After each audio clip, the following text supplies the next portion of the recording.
and that's a big burden. And so, you know, we pay a big price for it. It also makes childbirth very difficult, and it's costly. You have to eat a lot because you have a big brain, because it uses up a lot of energy, and so, you know, you pay a price for it. But the advantage is you're plastic.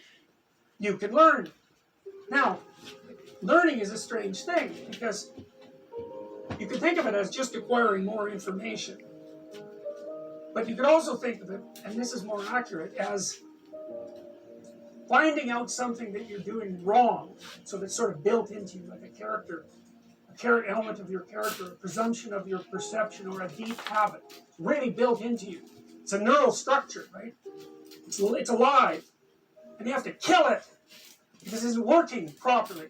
And the pain that you go through, in part, when you're suffering because you did something stupid, it's something like the neurology.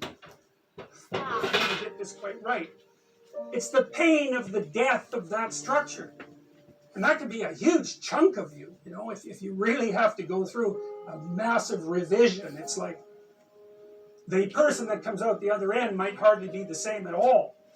You know, that happens, for example, if you're trying to combat alcoholism, which is just, you know, a wretched thing to do, because, well, all your friends are alcoholics, all your family drinks too much. The only thing you know how to do when you're socializing is to go to the bar and drink too much. You know, when you spend like 20 hours a week on it, it's like, it's not just that you're addicted to the substance, it's like that's how you live. And so if you want to stop being an alcoholic, not only do you have to stop drinking alcohol, but you have to stop seeing all your drunk friends, and maybe you've had them for your whole life, and you have to have continual battles with your drunk family, and then you have to figure out something to do with that 20 hours that's now like hanging around your neck like an albatross. And so you have to let that whole part of your personality die, and a new part has to spring forth. And that's what the phoenix is. And the phoenix is the capacity of the person to transform. Computers that I'm using help me to be able to fix my mistakes or to enhance the successes that I had in the swimming pool. Without a computer, my business...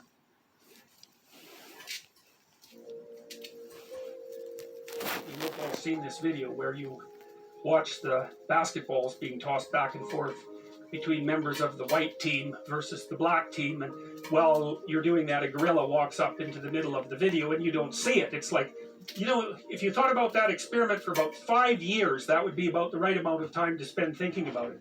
Because what it shows you is that you see what you aim at. And that, man, if you can get one thing through your head as a consequence of even being in university, that would be a good one. You see what you aim at.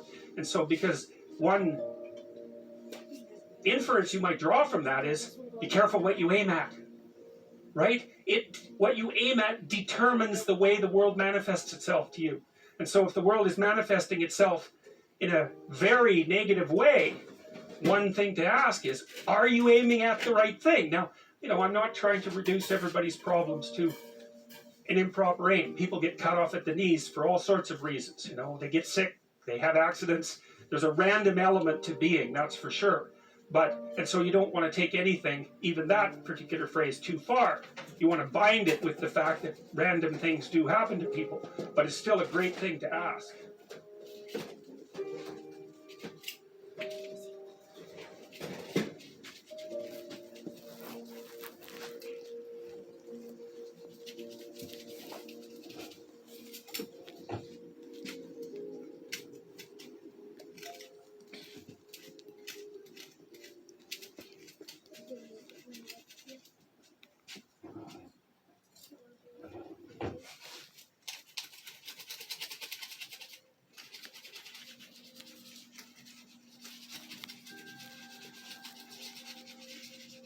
Carl Jung talked about this phenomenon he described as retrogressive restoration of the persona.